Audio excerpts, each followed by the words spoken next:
So, my topic for today actually speaks to the fact that I tried to do this live a few minutes ago and I couldn't get it to go live. So, I had to change my direction and change my place in the world to see maybe it'll be a better connection here. But that is exactly what my topic is, or what I'm speaking on today. Good afternoon, Facebook. I want to start with the hello, right? Um, Frustration and how we overcome frustration, how we overcome sometimes people's responses or reactions, or something somebody says or something somebody does, and it might set us off and throw us off course and maybe make us respond or react in a different way. And I'm going to be honest with you. As a course of my journey, I did a lot of self-discovery. And one of the things that I personally have been working on in this beautiful life book that it's been 7 years I've been on this journey. And my favorite element in this life book is element 4, and it is in this place where you are becoming the dominant force in your life. And here's the opening statement. It's my favorite statement in the whole book, but Dr. A is our coach and we guide to his program, right? And so my goal for you is to become the dominant force in your life. When I say my goal for you is to become the dominant force in your life, I am being very serious. When you have internal stability and external equilibrium, each day of your life will become all out magical. You will possess a habit that most have never even thought of. And so I'm working on becoming the dominant force in my own life and that habit. And that habit is a hard muscle to change. And it comes from that place of living a life in reaction mode. And that's been my tendency my whole life, is to always be, life's coming at me and I'm just, hitting back. And I'm learning to let it bounce off me. I don't have to take everything personal. Everything isn't about me. But I learned a word, and it's really helped me to shift. And that word is, when you feel that coming at you and you want to just respond or react, it's because it's rippling against our ego or our pride. And the first thing we want to do is, that's our hurt. We hurt, right? And so learning how to respond in those situations. And life is full of complications and life is full of hard. And I'm learning to look at life from a different perspective and it's a shift in language. It's all just been little shifts in language and how I am training my brain to think. And so shifting that thought process to, this is really hard, to, I am learning in this season. And I take the hard away. It's just, anytime I'm learning something new, it feels like you're walking through muck and you might fall down a million times on the way. And that's been a game changer for me, just to change some of the language around challenges, because life is going to keep coming at you. So here's what Dr. A is talking about. It's the ability to respond to whatever life throws at you, to respond in a way that always help you in the life building process. And in the last 7 years, I have had a lot of life come at me. And in the previous 53 years of my life, whenever life came at me, I was batting it away with my, I'll think of your badminton bat and you're just batting it away. I didn't want to deal with it. So I was always in reaction mode. And as I've been processing and working on this journey of learning to let things come, I don't have to accept them. I get to challenge myself. And here's some of the conversations that I have been having in my own brain as I'm learning forward. But it is how our thinking brain is taking control. So we're not just reacting, but we're actually stopping to pause and to think about what's happening.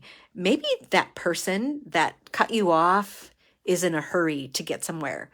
Maybe that person that was really short with you or absolutely rude had a rough day, or maybe there's an illness or a death or something that's underlying, and we don't know what people are going through when they come at us. And sometimes we take it personal, but it might not even be anything we said or did. And how do you allow that to come at you without the hurt? And that is, when you feel the hurt, it's usually because it's bumping against that pride or that ego. And so I get to let go of that and go, I'm curious. I'm curious if there's something going on in that person's world. And maybe they're just not conscious of it right now. And in another day, they might not have been rude in that same situation. So I'm learning to process when life is happening. And Dr. A gives us this thing: life is happening for you, not to you. So these things are coming for you to learn. And I was thinking about that today, because this topic is like always coming back into the front. And I'm like, oh, okay, I'm still learning in this process. I have not figured it all out. I am working on practicing the skill. But what comes from that, the more I practice this, where I don't have to take and absorb other people's hurt or pain, I might recognize that maybe they're having a bad day, they're hurt, they're in pain, maybe something's going on, but I get to decide how I want to show up. And I can decide I want to throw daggers back at that person, and what's that going to get me? Or I can decide what's in my control and what's not in my control, and letting some things go that aren't mine to worry about. That's really hard, especially because I'm a fixer. I think I'm supposed to fix everything. My whole life, I have been that girl that there's a problem, I'm going to fix it. I can tell you how to fix it. And what if that's not my job? What if that's their job? And so I had to learn what's in my control, what's not in my control, what's mine, what's not. And detaching from some of that stuff has been empowering.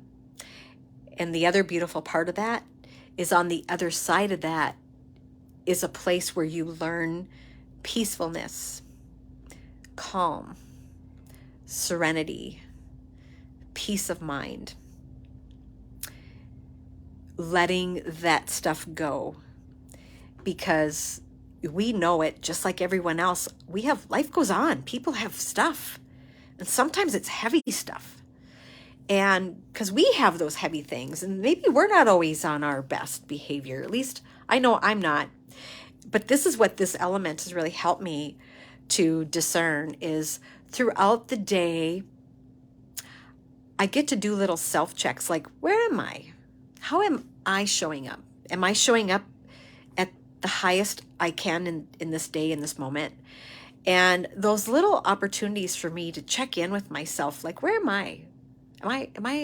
We use this line, above the line and below the line, that helps us discern, are you behaving like not good, or are you behaving at your higher self? And we can go up and down, in above and below that line all day long, many times, that part. But when you're aware of where you are, you can make corrections. You can say, is that okay with me? Is that really how I want to talk to that person? Is that really how I want to show up in that situation? And so we get to make opportunities. And I think that's what I love about this journey, is I thought I signed up on a weight loss journey, and I did lose the weight. But even more importantly, I'm learning the self-regulation of my emotions. I'm learning to manage my emotional agility. I'm learning to take ownership and responsibility for how I am showing up in the world. And for a girl who I think spent the first 53 years of my life kind of asleep at the wheel, like I wasn't really paying attention. If I had a bad day, I didn't have a problem letting you know it. And it doesn't mean I don't have a bad day anymore. It's just like, but do I have to spew that on other people? So I'm working on that. I'm working on the skills of how I want to show up in the world, because is part of my lifelong healthy well-being and healthy mind is that I want to live to my highest potential, and I want to live in that place of my best self.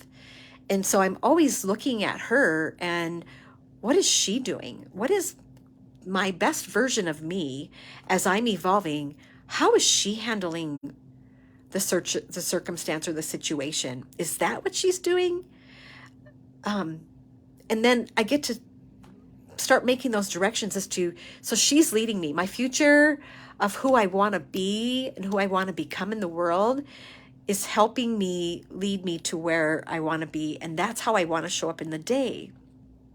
So I'm just kind of processing that today because I read it in my self meditation this morning, and learning to overcome the tendency to react to what people say or what people do.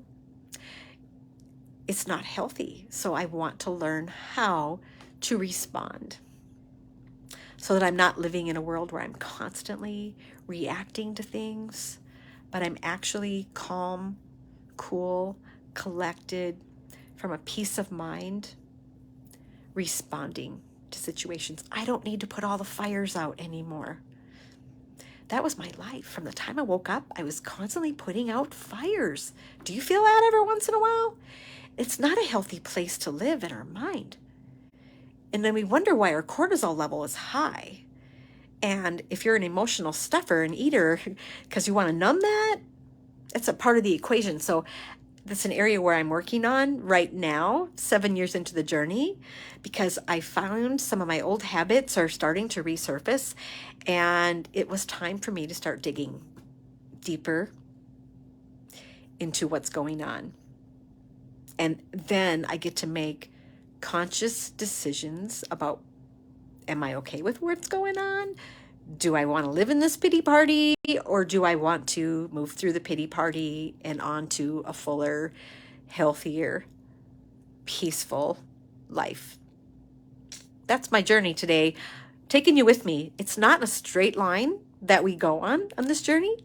It's a lot of little steps, and probably one of the biggest gifts that I have found on this journey is the fact that we're working on ourself. And I can't control the world around me, but I can control how I want to show up in the world.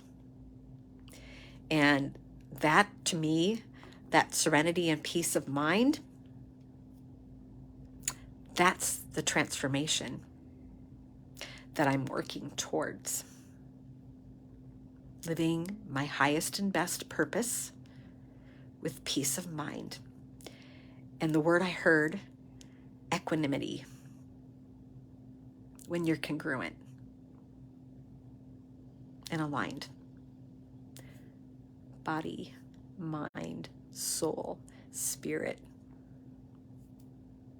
Thank you for checking in with me today. It's a process. I really love sharing it with you. I hope it served you today. Have a good one.